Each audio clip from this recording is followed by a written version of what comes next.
हाँ जय हिंद बच्चों, यही छोड़ा था मैंने। कुछ याद आया? मैं साथ नहीं छोड़ता, निभाता हूँ, कुछ भी हो जाए। तो आप एकदम प्रसन्न चित्त रहें, आनंदित रहें और हमेशा पढ़ने के लिए उत्सुक रहें, क्योंकि जब कोई साथ निभाने वाला होता है ना, आखिरी घड़ी तक पढ़ाने वाला होता है। जब तक आप पढ़ना चाहें तब तक पढ़ाने वाला होता है। ऐसे में पढ़ने वाले का कर्तव्य है कि वह खूब मन से पढ़े। तो अब यहां देखिए, आप प्रधान समझ गए, आश्रित समझ गए, प्रधान उपवाक्य और आश्रित उपवाक्य नहीं समझ में आया। मैं एक बार और समझा देता हूं। प्रधान उपवाक्य क्या है? देखिए, एक उदाहरण है, राम ने कहा कि मैं घर जाऊंगा। यही उदाहरण देता हूं। राम ने कहा कि मैं घर जाऊंगा। एक सीधा सा उदाहरण है जो मैं सामने बताऊंगा बाद में, लेकिन यहां बता देता हूं कि व्यधिकरण समुच्चय बोधक जो होते हैं वे कई प्रकारों के होते हैं। व्यधिकरण का मतलब क्या? आप समानाधिकरण समुच्चय बोधक, ये समझने के लिए आपको ये जानना होगा। समानाधिकरण समुच्चय बोधक आप समझ चुके हैं संयुक्त वाक्य के अंतर्गत। व्यधिकरण क्या है? वही तो वी जोर अधिजोर करण है। वी जोर अधिजोर करण व्यधिकरण, अर्थात विशेष अधिकार वाले, ये विशेष महत्व वाले उपवाक्यों को जोड़ने वाला, या विशेष महत्व वाले वाक्यों को जोड़ने वाला। जब जुड़ेंगे तब ना प्रधान और उपवाक्य, आश्रित उपवाक्य जब जुड़ेंगे तब प्रधान और आश्रित। फिलहाल तो दोनों स्वतंत्र हैं। तो दो विशेष महत्व वाले वाक्यों को जोड़ने वाला समुच्चय बोधक व्यधिकरण। वी यानी विशेष, अधिकरण यानी अधिकार में होना। ठीक है। अब यहां कैसे, इसके दो तरीके हैं। पहला तरीका तो यह है कि व्यधिकरण समुच्चय कितने होते हैं, जितने भी हों, छोड़िए, संख्या अनंत है, बहुत ज्यादा है। कि है, जब है, तब है, जो है तो है, जो है सो है, यह है वह है, जो है वह है, यदि है तो है। यदि तो ये सब एक साथ आते हैं। यदि तो, अगर तो, है ना। फिर है हालांकि, फिर भी, यद्यपि, तथापि, इसलिए, चूंकि, चूंकि, इसलिए, क्योंकि, बहुत सारे हैं। जब जब, तब तब, ज्यों ही त्यों ही।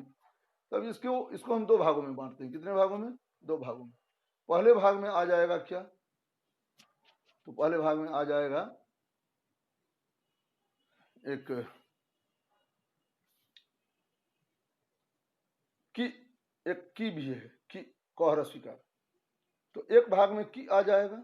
व्यधिकरण समुच्चय बोधकों को जब हम बांटेंगे तो एक भाग में, दो भाग होंगे। एक भाग में आएगा अकेला की, और दूसरे भाग में की के अलावा जितने हैं सब, नाम लेने की जरूरत नहीं। अब परीक्षा के लिए तो मैं आपको बता दूंगा कि की वाले जो वाक्य होंगे उनमें की से पहले वाले हिस्से जो हैं सो प्रधान होंगे। अब इसमें तर्क नहीं काम करेगा। जो की वाले हिस्से हैं छोड़िए, आपको नंबर मिल जाएगा, ज्ञान मिले ना मिले। जैसे राम ने कहा कि मैं घर जाऊंगा, इसमें राम ने कहा जो है, ये क्या है? ये प्रधान उपवाक्य है। और मैं घर जाऊंगा, ये क्या है? यह है आश्रित उपवाक्य। बस इतना काफी है आपके लिए। ठीक है, आगे की बातें बाद में मैं करता हूं। इससे पहले एक चीज और है, यहां देखिए, यहां मैं उपवाक्य, अच्छा इसको याद रखिएगा। अभी तो मैंने बता दिया। दूसरा यह है कि उसको सरल वाक्य में बदलिए। आगे वाले प्रकरण में बताऊंगा, इसलिए मैं तब से बोले जा रहा हूं। लास्ट में मैंने दे रखा है, व्यधिकरण समुच्चय वाला भाग दिया है मैंने, वहां बताऊंगा। अभी फिलहाल इतना कह दिया मैंने। अब संज्ञा उपवाक्य क्या है? राम ने कहा कि मैं घर जाऊंगा। अब मिश्र आश्रित उपवाक्य जो है, इसमें तीन भेद होते हैं। तो एक क्या है? एक है संज्ञा उपवाक्य, दूसरा है विशेषण उपवाक्य, और क्रिया विशेषण उपवाक्य। अब राम ने कहा कि मैं घर जाऊंगा, यहां मैंने, अब इसमें मिश्र आश्रित उपवाक्य आपने खोज लिया। राम ने कहा यह प्रधान उपवाक्य है, मैं घर जाऊंगा यह आश्रित उपवाक्य है। ठीक है, यहां देखिए, यह है आश्रित, यह आश्रित है, मैं घर जाऊंगा। तो अब मैं घर जाऊंगा, इसमें मैं क्या है? मैं सर्वनाम है। तो संज्ञा रहे, इसमें क्या दिया है मैंने, किसी नाम या सर्वनाम से शुरू होने वाला उपवाक्य संज्ञा उपवाक्य कहलाता है। इसमें मैं क्या है, सर्वनाम है। या यहां यदि रहता राम ने कहा कि मोहन घर जाएगा, राम ने कहा कि मोहन घर जाएगा, इसमें मोहन यदि रहता तो भी ये संज्ञा उपवाक्य, मोहन नाम है और मैं चूंकि सर्वनाम है तो सर्वनाम नाम के लिए ही आता है, तो यह भी सर्वनाम उपवाक्य नहीं, संज्ञा उपवाक्य। ठीक है, चलिए अब आइए। विशेषण उपवाक्य क्या है, तो जो समय पर आएगा वह सफलता पाएगा, जो समय पर आएगा वह सफलता पाएगा। इसमें जो वह के कारण पहले का भाग विशेषण उपवाक्य कहलाएगा। यहाँ जो वह संबंध बोधक सर्वनाम है, परंतु प्रधान उपवाक्य की विशेषता बताते हैं, अतः विशेषण। कैसे भाई,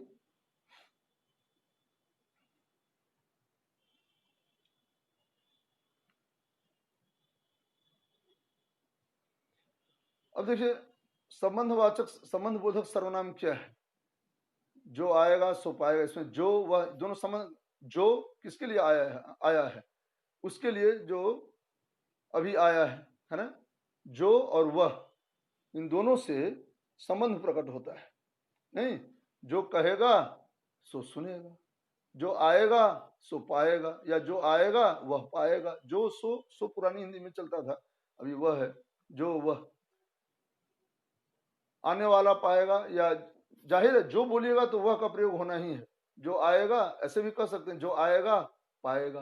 अब इसमें वह छिप गया, लेकिन वह है अवश्य, छिपे या न छिपे उसका प्रयोग तो होता है। प्रत्यक्ष या परोक्ष प्रयोग होना है, इसीलिए संबंध बताता है यह। और चूंकि जो किसी व्यक्ति के लिए है वह भी किसी व्यक्ति के लिए, इसलिए सर्वनाम है, इसलिए इसे संबंध बोधक सर्वनाम बोलते हैं। तो अब की के अलावा क्या होता है, जो समय पर आएगा वह सफलता पाएगा। इसमें जो है और वह, इसमें दो हिस्से हैं। सो देखिए, जो समय पर आएगा वह सफलता पाएगा। ठीक, तो पहले मैंने क्या कहा, पहले मैंने कहा कि एक ऐसा वाक्य जिसमें की लगा हुआ हो समुच्चय बोधक के रूप में, उसमें की से पहले वाला हिस्सा क्या है, प्रधान, और बाद वाला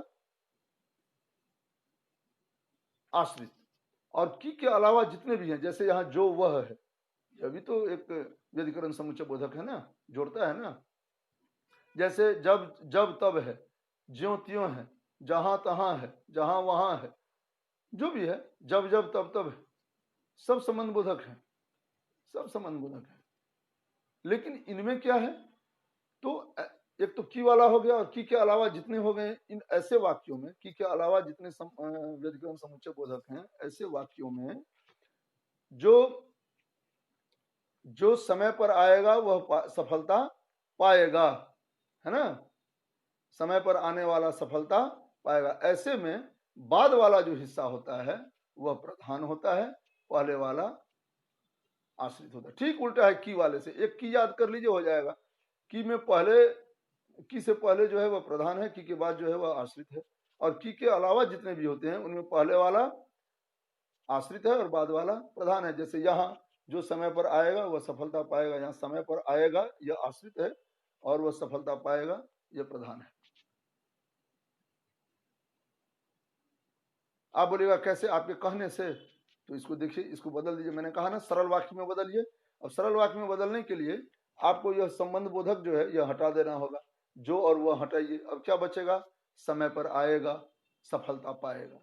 अब इसको सरल वाक्य में बदलिए, तो यह बीच से जो बीच में जो अर्धविराम है यह हट जाएगा। क्या होगा कि समय पर आने वाला, अब इसको असमापिका बनाना होगा ना, तो आएगा यानी आने वाला, समय पर आने वाला सफलता पाएगा। तो अंत में कौन सी क्रिया रही, पाएगा क्रिया। पाएगा क्रिया मिश्र वाक्य के किस हिस्से में है, बाद वाले हिस्से में, इसलिए बाद वाला, चूंकि वहां यह मुख्य क्रिया रह गई, इसी से वाक्य का समापन हुआ। अतः इधर वाला हिस्सा प्रधान और पीछे वाला हिस्सा आश्रित। अब तो समझ में आ गया होगा। तो इधर हो गया आश्रित, उधर हो गया प्रधान। ठीक है, तो जो समय पर आएगा, इसमें जो वह के कारण पहले का भाग विशेषण उपवाक्य कहलाएगा। ये जो पहले वाला हिस्सा है, यहाँ जो वह संबंध बोधक सर्वनाम है। मैंने तो कहा था कि सर्वनाम यदि शुरू में हो तो वह संज्ञा उपवाक्य है, लेकिन यहाँ नहीं है। क्यों, क्योंकि ये दोनों सर्वनाम होकर भी प्रधान उपवाक्य की विशेषता बताते हैं। जो समय पर आएगा, यानी समय पर जो आएगा वह क्या करेगा, सफलता पाएगा। प्रधान उपवाक्य की विशेषता यहाँ बताई जा रही है, इसलिए विशेषण उपवाक्य। यानी जो सो से यदि शुरू हो तो विशेषण उपवाक्य, संज्ञा या सर्वनाम से शुरू हो तो संज्ञा उपवाक्य, है ना। आइए अब यह क्रिया विशेषण उपवाक्य। जब समय पर वर्षा होती है तब फसल भी अच्छी होती है। इस वाक्य में जब तब से, अब यहाँ भी क्या है, बाद वाला जो है वो प्रधान है और पहले वाला आश्रित है। जब समय पर वर्षा होती है ये आश्रित है, तब फसल भी अच्छी होती है, ये प्रधान है। इस वाक्य में जब तब से क्रिया के किसी निश्चित समय पर होने की बात कही गई है ना। यहाँ चुनांचे एक शब्द आया है, जानबूझ कर दिया है मैंने, जानते हैं आपको सिखाने के लिए, जानबूझकर।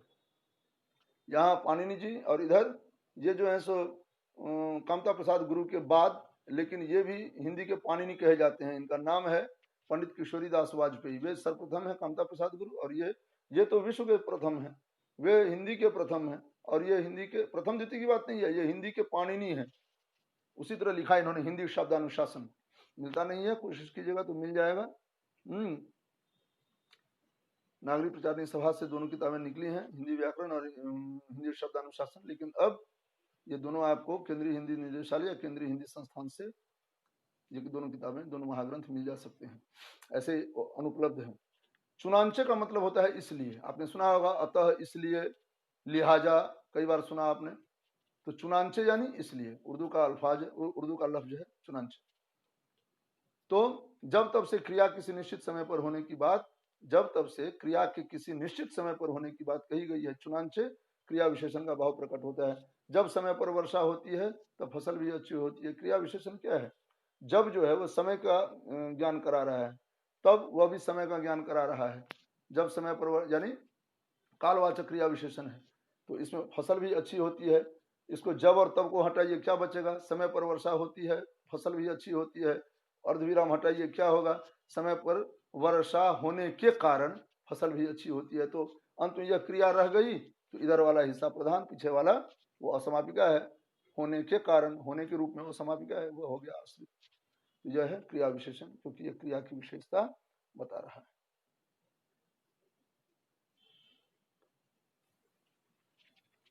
अब यहाँ आइए, व्यधिकरण समुच्चय बोधक। हालांकि सब कुछ मैं बता ही चुका हूं आपको।